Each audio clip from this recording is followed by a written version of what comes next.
These are some of the thousands of migrants lured by the promise of a better life in oil-rich Gulf countries. Most are Ethiopians fleeing extreme poverty. They were headed to Saudi Arabia but found themselves trapped in a violent stretch of territory on the Yemeni side of the border. "We want to go home. We don't want to remain here anymore," they chant.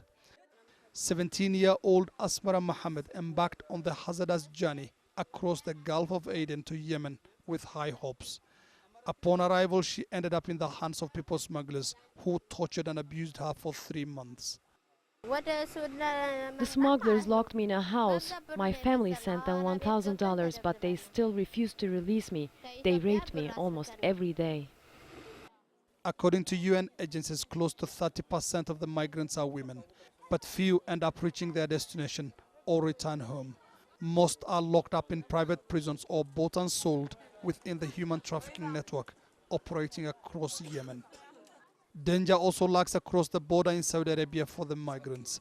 They say Saudi border guards resort to excessive force to stop those sneaking across the border.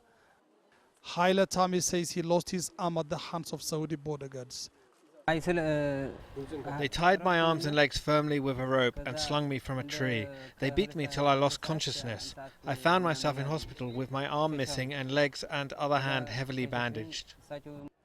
UN officials say they receive at least 15 new migrants at the camp every day. And this is just a fraction of the people being trafficked across the border to Saudi Arabia.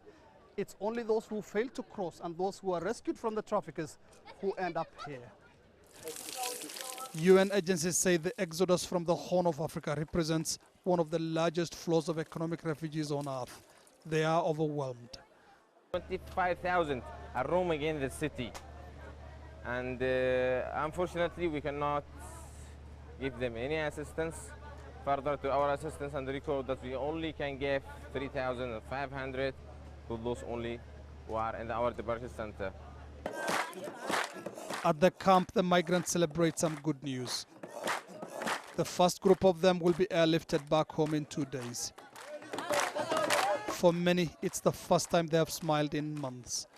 But the tales of horror they will narrate about their dangerous journey will do little to discourage the endless stream of their countrymen to Yemen.